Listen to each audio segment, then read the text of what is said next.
Welcome everyone to a long-awaited new addition to the HO Files series of videos on Diecast Emporium. Allow me just a minute or so to update you guys and explain what's going on. For the past several months here on this channel, you guys have been watching pre-recorded videos. So what that means is those videos were recorded months ahead of time and then set for certain premiere dates months out. So there were new videos essentially premiering as the weeks and months went on. The reason I did that is because I knew I was going to have some pretty extensive oral surgery done that not only required a lengthy recovery period, but was going to affect my voice. And you can still hear that in my voice right now. So, wanted to give you guys that update because I still don't 100% have my voice back, and I won't for another couple months.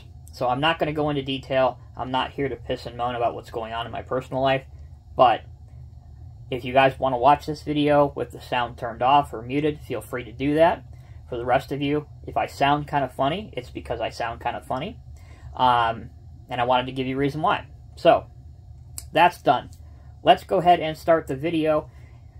The theme for this episode of the HO Files is, you can barely see it, but it is in the foreground. We will get there. That's the last thing we will do in this video. This is a farm supply store, so not only is it like a tractor dealership, but it also will have implements. It will have supplies for the farm, whether that's animal feed or crop seeds and tractors and stuff. So, kind of a good idea, something I've been working on while I've been stuck at home during this annoyingly long recovery period that I'm having to deal with. So, again, some people have things much, much worse. I'm not here to complain. I just wanted to give you guys an explanation as to why I sound a little funny. So, the first model that you see, that's been spinning in front of you for about 2 minutes and 11 seconds, is the Best of Show, that's the name of the manufacturer, Ford TW20 tractor. So I believe that this tractor was released, the real one, was released in the late 70s to early 80s. So obviously way before my time. But I do remember growing up in the early 90s and still seeing many of these out in the farm country. I don't know, something about old Ford tractors was always appealing to me. I don't know if it was the bright blue paint or just the simplicity of them, but they were always good looking. So had to get one of these for the collection. They're really not that expensive compared to some of the other BOS Best of Show models. And it just looks good. The decal placement is excellent. Has rubber tires which roll quite well. And the detail, whether it's the engine detail, whether it's the hitch at the back, I just like it quite a lot. Alright, moving along. Next up we have, and I'm going to probably butcher the name of this company. It is spelled S-I-K-U, so Siku, don't know. It is a foreign manufacturer, obviously, but they do some excellent models in all scales, 132, 187 scale, 150th scale. So this is an example of one of their 187 scale models. This is a New Holland T770 tractor with a crop sprayer. The attached crop sprayer and tank at the back, it does fold out. I will show you some of it, because if I completely deploy it, it will hit the tractors in the background. But it does fold out, as you can see here. And then, of course, you can fold it back up for driving or transport mode. It's a nice little model. Not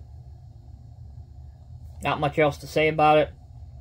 The Siku models, or Siku models, they don't have quite the level of detail as some of the other tractor manufacturers or scale model tractor manufacturers, like even Ertl back in the day, certainly Athearn, and definitely Best of Show, but it's still a decent looking model. Okay, we're done with the blue stuff. Let's transition to the famous green and yellow of John Deere. First one I have to show you is an Athearn model. Now, if you want John Deere models in 187 scale or even 150th scale, they don't currently still have the license for John Deere, as far as I understand. But back in the mid to late 2000s, Athearn, whatever way you want to pronounce it, they were cranking these models out left and right, whether it's vintage John Deere tractors, current John Deere tractors, and even some John Deere construction equipment. So this one is a 6420 tractor. They even have the orange warning triangle at the back, which is in most states a law on farming tractors here in the U.S. You got the ballast weight on the front of this one. So in retrospect, the 6420 is a medium-sized tractor, but it's a nice looking model. I like it a lot.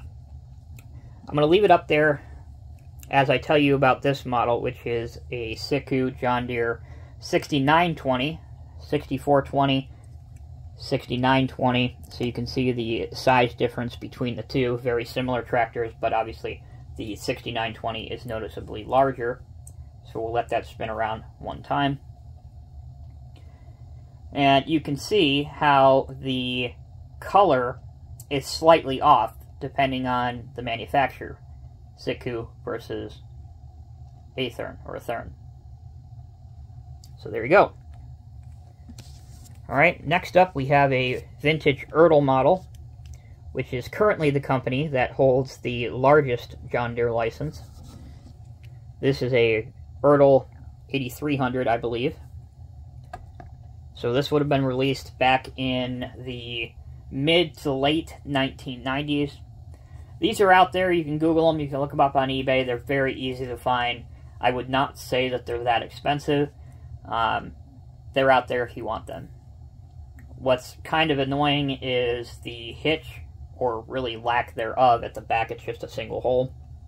So a lot of the attachments that are made, or I should say the implements that are made, won't work with this. You'll have to do some modifications to get them to work, because as you will see, most of them are just a hole, and there's nothing to catch the hole. As it spins back around, it's just an open hole on the back. Obviously, you can get around this very, very easily by, maybe putting a piece of wire that sticks up or something. Or if you really want to waste your time and go all the way out, you can detail this with adding American-style hitch points at the back. Alright, next up, one of my favorite tractor models that I just recently added to the collection. I finally gave in and paid up for this. This is an Athearn model. It is a John Deere 9620 articulating tractor. Okay, a lot of things I want to say about this. One, the tires can be removed. So if you just want 4 wheels instead of 8 wheels, you can pop out the wheels, which looks awesome. Obviously, it is articulated, so you can articulate it. Graphics, excellent. Decals, excellent. Even the mirrors themselves have a reflective sticker. Again, you do have a rather unfortunate hitch at the back, but again, you can modify that if you want. And just to show you that you can take the wheels off if you want to, it is just a matter of popping them off. So that's what it looks like if you pop one of them off. And there you go. And it's as simple as just a snap fit if you want to put it back on. That's not the only John Deere articulating tractor I have. So again, that is a 9620. We're going to go one size up to 9630. This is by Siku again. This comes with the I believe it's called a cultivator harrow or harrow. You'll see it in a minute. Guys, I'm not a farming guy at all. I didn't grow up in farm country. I grew up very much as a city guy. So I'm going to be butchering names of things left and right. So all the hardworking farm people out there that watch this channel, feel free to rip me a new one at my expense. Have at it. It's a plow. To me, it's a plow. It plows stuff. It looks like a medieval torture device. There's probably 100 different ways you can kill yourself on pretty much all of these different implements and farming tools. At any rate, back to this. I'm not quite sure I like these chevrons on it. You can easily get rid of them, but to me, you don't really see that here in the U.S. That's more of like a European setup. But it's nice, and it's a lot less expensive than the Athearn one. But I don't know if I can get both of these on here at the same time. Again, 187 scale. This is listed as 187 scale, but for this being just one step up, 9620, 9630, it seems like there's a big size difference. I don't know if it's just because of the tires are more spread out. I don't know. But there you go. Okay, next. This is technically, if you believe what Matchbox rated it as, 185 scale. Close enough for me. This is the Matchbox Caterpillar Challenger 45 tractor for a long time. I'm talking about over 20 years. This was the only tractor I had in my collection. Going back to, again, I'm not a big farm guy. But this is the same one that I had as a child. Got this the year it came out, 1998. And have had it ever since. Good little model. Displays well with other HO scale models, obviously. The base does say 1/85th scale. I don't know if that's going to come across on screen. I will try to. But if you look right underneath the white, 185 scale. There you go. Alright, next. Another name I'm sure I will butcher. This is a Class or Cloth 5000. I think this does... Nope. I think the real one is supposed to pivot or articulate in the center. This one does not. This is by Siku. I do have another one of these because it comes with one of the implements that I'll show you when we get to the implements. I don't know this for a fact, but I think there may still be a association between Kloss and Ag Pro, Challenger, Caterpillar. I don't know. I'd have to do some more research on that. But I remember maybe 10 years ago seeing Cat harvesters and Challenger tractors painted green and white for Kloss, but they'd be the exact same model. So I think the Kloss was like the European market, and then obviously the stuff over here in the States would be branded Caterpillar or Challenger. Again, can't verify that. Haven't done any research. But I do believe there was some sort of working relationship or business model relationship. But again, I'd have to look into that. And I didn't, because I'm lazy. But there you go. Alright, next up. I don't know how close this is to 187 scale, because again, this was one of the blister pack Siku models. But this is a Case IH 600 quad track. This one does articulate. Unfortunately, it does have the very much so toy-like plastic wheels underneath the tracks. But definitely wanted an example of the quad track in here, because these I have seen when I do have to travel out to the country. It's pretty cool looking, I think. And it does have a little hitch at the back, so you can hook up a lot of these implements that we will get to, I promise. Just a nice looking tractor. Alright, got a couple more Case IH stuff. We have an older, I say older, it's probably 90s, from Ertl, Case IH MX 135. This came on a lowboy set by Ertl, with another tractor that is identical to this, that I picked up off of eBay recently. So there you go. That's what that one looks like. Next, I have a... Is it Viking? Yeah, I think it's Viking. Viking Case International Harvester 1455 XL. I believe this is European spec based on the hitch setup at the rear. But for an older IH tractor, it works in a display. It's fine. I do believe these were sold here in the US. Obviously not with this hitch configuration, but whatever. Looks good. Viking does a good job on their tractors as well. They can be pretty expensive sometimes, but this one wasn't. I think it was close to 20, or as near as makes no difference, 20. Maybe $1 here, $1 more or $1 less.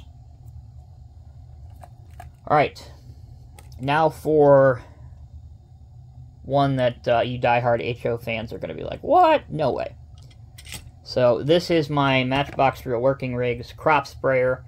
I threw it in here because you could potentially get away with it in your farm collection or diorama. These type of machines are this large. They are sometimes 2 to 3 times larger than some of your farm tractors. Is it exactly 1/87 scale? No. But it certainly is closer to 1/87 scale than it is 1/64 scale. So, threw it in here. Why not? They're out there. I think this one came out earlier this year, so it shouldn't be that expensive. It shouldn't be that hard to find if you guys want to add it to your collection. That's tractors. That's crop sprayers. But it's that time of the year. Our crops are planted. They're beautiful. They're ready to be harvested. So we need some combines. This is my favorite combine that I have. And this is by Universal Hobbies. This is the Case International Harvester. Axle Flow, I believe is the name of it. Combine harvester with a grain head. Again, a very functional model that I like quite a lot. You can obviously move the chute out. So this would be traveling alongside a dump truck or a grain trailer or whatever, so that when this gets full, you can drop it out of the discharge chute into a truck, and you're all set. To my knowledge, there are basically 3 different types of combines or heads for combines.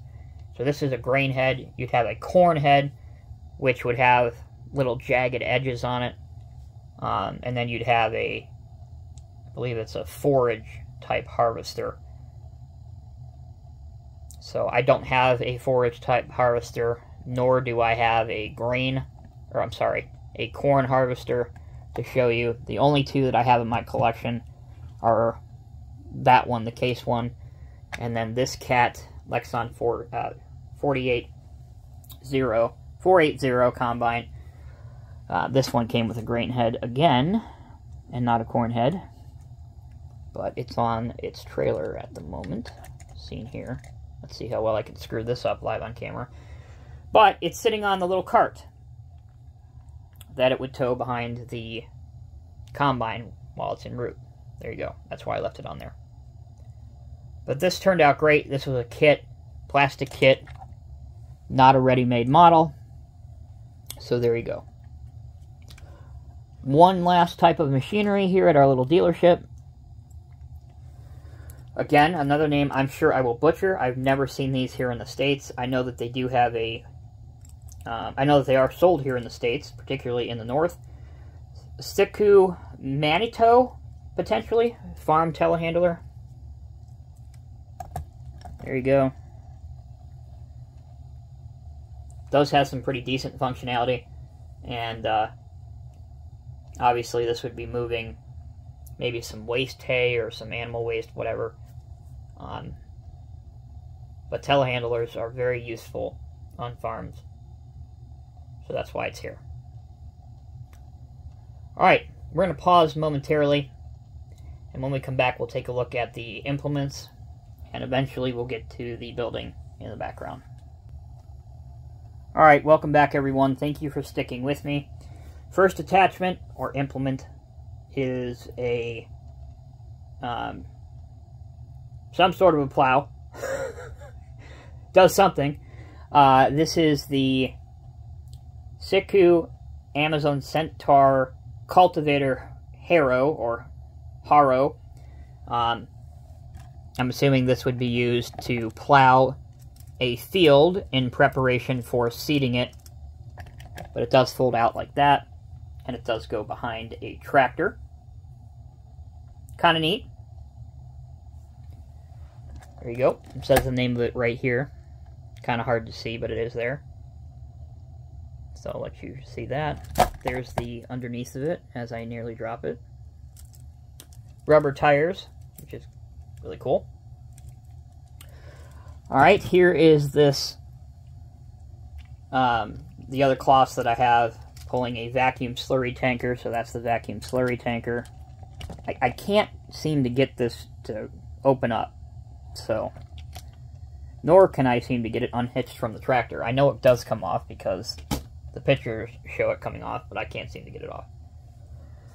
Alright, backing up just a minute. there is this Athearn Ford F850 farm truck with some farm supplies in the back, some hay bales, things like that, whether they're circular or square, spare tire for a tractor maybe. Kind of a nice looking truck. Athearn does a great job with their truck lineup. They always have. And this one is certainly no exception. Alright, let's get back to implements. Alright, so you have seen the plow for the field. I would assume naturally the next course of action would be to seed or plant your field, which is what this is. Another Amazone, spelled A-M-A-Z-O-N-E. Again, probably pronouncing that brand wrong. It is a real brand. I did at least do the research on that. And this is the seeder and planter. It does also have, this plow device, so I would be led to believe that maybe this is an all-in-one. So maybe it plows the field, and then after it plows the field, it seeds it simultaneously, because here's your large seed tank. Again, I don't know. Hopefully some farmers will watch my video. Alright, we have another Amazone product. This is the Amazone UX5200 crop sprayer. Again, this does deploy out.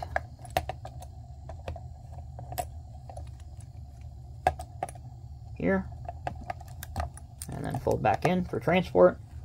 And any of the Siku implement trailers will fit any Siku 187 scale tractor. Doesn't matter the brand. Whether it's John Deere, New Holland, Kloss, etc., if you're wondering. Alright. Back to Viking for a minute. This is the Lemken, L-E-M-K-E-N, Solitar Till and Drill. Probably another European brand, God knows. Till and drill. I'm assuming it tills the field and then drills or plants your crops. Just an assumption. But again, I probably have more information on how to deliver a baby than I do with farming equipment, which is not saying much. So this should be rather entertaining for those of you that are still watching this video nearly a half hour into it. Alright. Another odd-looking device. Viking, made by Viking, it's a Lemken plow. I would assume that this is more of an older style plow. I have no idea. But this compared to this, I know which one I would want to do, because it seems as though the blue one might take you until harvest time to get a field done. But what do I know? Speaking of exciting ways to go out and die, I've been told that this product, made by Busch, is a spider Hayturner. So by name alone, I would assume that when the hay is cut, this turns the hay over so that it can be dried before it's picked up. Just guessing. Kind of cool looking, though. That, or it's the world's largest ceiling fan device. Alright. Well, this job would stink. This is the Viking 2-axle liquid manure and fertilizer sprayer. Doesn't have a brand attached to it. So there's no license with it. It's just a generic crap spreader. Kind of cool. Right. So this is made by Viking as well. This is a Kuhn, K-U-H-N, RW 1800 round baler. Again, I would assume that this somehow rotates around, potentially. This device somehow rotates around the silver portion with my big old hands. And wraps hay, maybe in like that plastic material, and then this dumps it out. so that the hay doesn't, like, go bad or dry out. Well, what if you don't want your hay in circles? Maybe you want it in, like, squares. How about this one? This is a Viking Massey Ferguson box baler.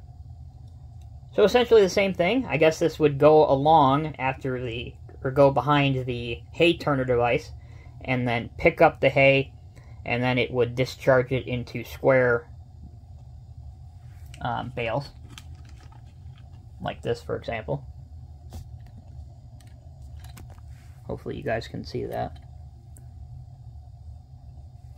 So that's pretty cool.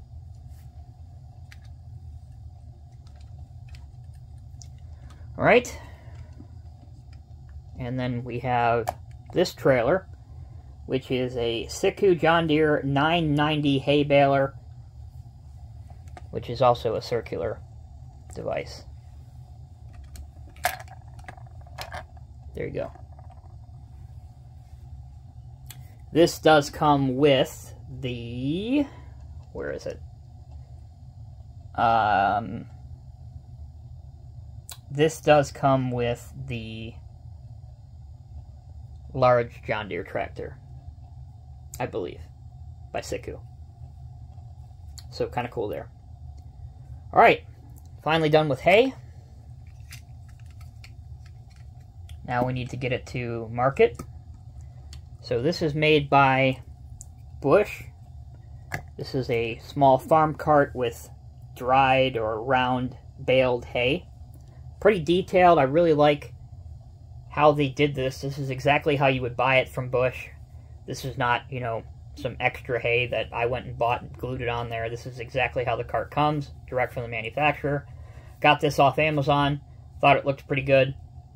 What does it have on there? 6 on the bottom, 2 on top, so 8. Kind of neat.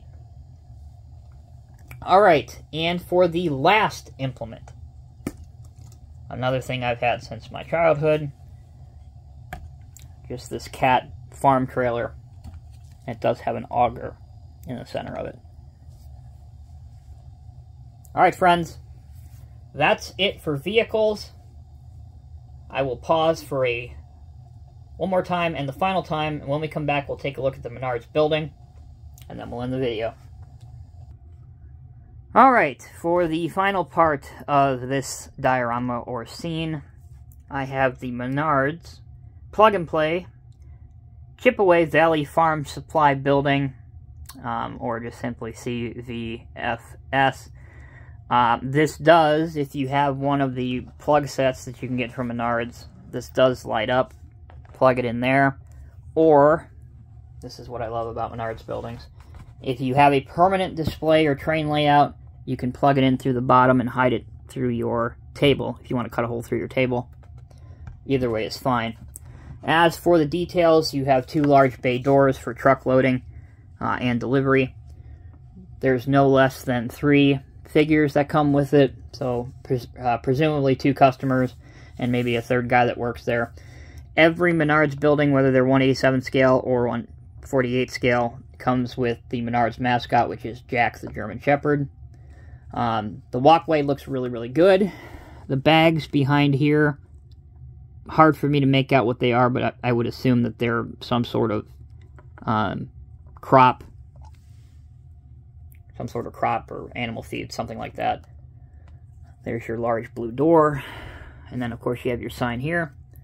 On the side, another sign and a light that would shine down if it was plugged in.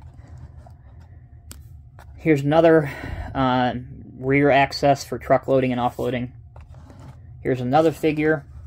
This is super cool, and I wish I could show you guys this. This fan does spin when it's plugged in, which is awesome. And here we have another worker that's maybe working on this vent, or this shaft, whatever it is. Alright guys, that'll conclude this video. I appreciate your patience. Thank you all for your unwavering support and love of my channel. Really appreciate it, guys. You all are the best. Let me know what you thought of this video. Maybe what's your favorite model. And, yeah. Thank you all so much for watching. Until next time, take care, be safe, and I'll see you in the next review.